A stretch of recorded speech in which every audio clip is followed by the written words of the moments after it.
Hola, buenos días, querida familia de la fe, que el Señor les bendiga en este nuevo día que el Señor nos ha regalado para vivir en su presencia. Quisiera compartir brevemente un resumen de los primeros 4 capítulos del libro de Hechos, de los apóstoles que estamos leyendo. Decir que el libro de Hechos de los apóstoles, como alguien diría también, son los hechos del Espíritu Santo porque la persona central es el Espíritu Santo a través de los apóstoles que continúan predicando el mensaje del reino de Dios. Y esa es la primera idea que quiero dejar, que la iglesia, a través de la iglesia se continúa el ministerio de Jesús de Nazaret y ahora la iglesia lo hace capacitado por el Espíritu Santo. Hoy día también seguimos continuando el ministerio de amor incondicional, de amor compasivo, de justicia y de todos los valores que Jesús nos enseñó en el Evangelio de Lucas. Pero esta capacitación del Espíritu Santo también siempre tiene una finalidad misionera. Por eso que el texto central de todo el libro de Hechos está en los primeros versos del capítulo 1, que es el capítulo 1, verso 8. Y es una promesa de Jesús antes de ascender. El texto dice, pero cuando venga el Espíritu Santo sobre ustedes, recibirán poder y serán mis testigos, tanto en Jerusalén como en toda Judea y Samaria y hasta los confines de la tierra. Jesús resucitado, antes de ascender, dejó esta promesa para sus discípulos y toda la comunidad de 120 que estaban reunidos. Y lo dejó y se cumplió 10 días después, en el día de Pentecostés. Recordemos que Jesús estuvo 40 días con ellos y la fiesta de Pentecostés venía 50 días después de la Pascua. Entonces, después de estar 40 días y después de ascender, después a los 40 días, Jesús resucitado ascendió.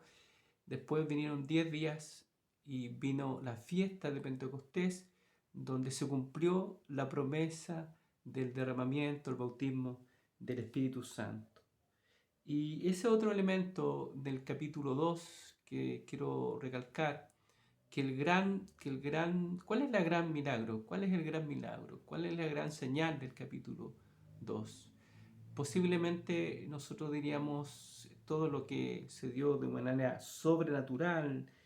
Dice el texto, de repente vino del cielo un ruido como el de una violenta ráfaga de viento y toda la casa se llenó estando reunidos y se le aparecieron entonces lenguas como de fuego que se repartieron y se posaron sobre cada uno de ellos. Y comenzaron, dice, todos fueron llenos del Espíritu Santo y comenzaron a hablar en diferentes lenguas, según el Espíritu les consiguiese expresarse. Pero es muy importante en este sentido cuál es la finalidad del Espíritu Santo. La finalidad del Espíritu Santo es que justamente empezaron a hablar distintas lenguas. Y al parecer no estaban relacionadas con las lenguas que el apóstol Pablo nos enseña, que es un don, ¿cierto?, en el libro de Corintios, sino que el Espíritu Santo capacitó a los discípulos reunidos para que ellos pudieran hablar en las lenguas de las personas que estaban reunidas. Y eso es el gran milagro de Pentecostés, que los discípulos empezaron a hablar en el lenguaje de la gente. ¿Qué dice más adelante? Dice el texto, y quedaron todos pasmados porque cada uno los escuchaba hablar en su propio idioma. Y ahí habla de la nacionalidad de los que estaban reunidos, pardos, medos, elamitas, habitantes de Mesopotamia, Judea, de Capadocia, Ponto y Asia, Frigia, Panfilia, Egipto. Y dice el texto, todos por igual los oímos proclamar en nuestra propia lengua las maravillas de Dios. Ese es el gran milagro de Pentecostés, que el Espíritu Santo capacitó a los reunidos, a los 120 reunidos, para que pudieran predicar el Evangelio en las lenguas de los habitantes que habían venido de distintos lugares para celebrar el día de Pentecostés. el Espíritu Santo les capacitó para hablar en lengua de las personas. Son idiomas conocidos, son idiomas extranjeros que el Espíritu Santo los capacitó para que pudieran hablar a las personas y de esa manera puedan dar testimonio de la maravilla de Dios, de Jesucristo muerto y también resucitado. Ese es el gran milagro y el propósito se cumple, que a través de esas palabras estarían siendo testigos a todos los habitantes de todo el mundo, porque a través de esa manifestación en Pentecostés, eso fue como sembrar un gran campo, sembrar la semilla del Evangelio. Y muchas de esas personas se convirtieron y llevaron el Evangelio a las distintas partes del mundo. Y después, por supuesto, ratificado con la predicación de los apóstoles que siguieron regando, sembrando y regando el Evangelio en muchas vidas más.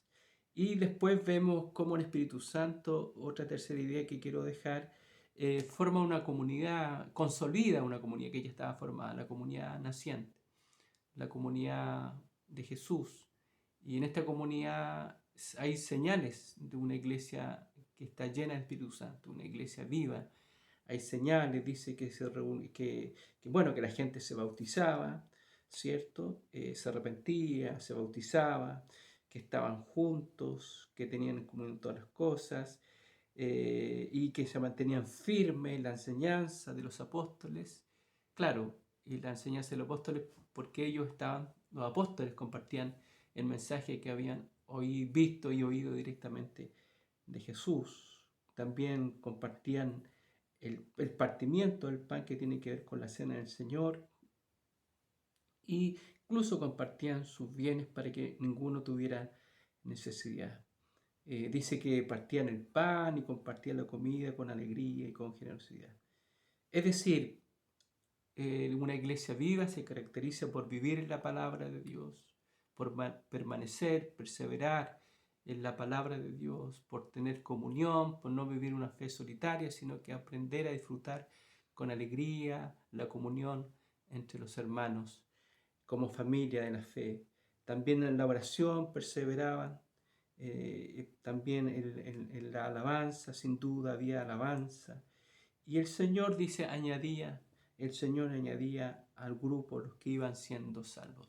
Son algunas señales de una iglesia viva, de una iglesia llena del Espíritu Santo.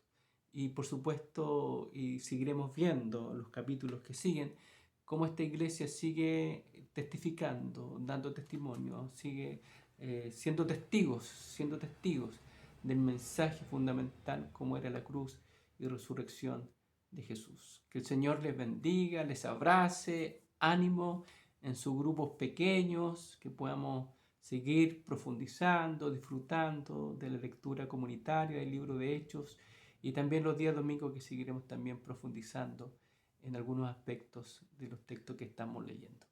Les envío un abrazo cariñoso y que el Espíritu Santo nos siga guiando, nos siga despertando en nuestros corazones, pueda seguir avivándonos para que de esa manera podamos seguir proyectando el ministerio de Jesús.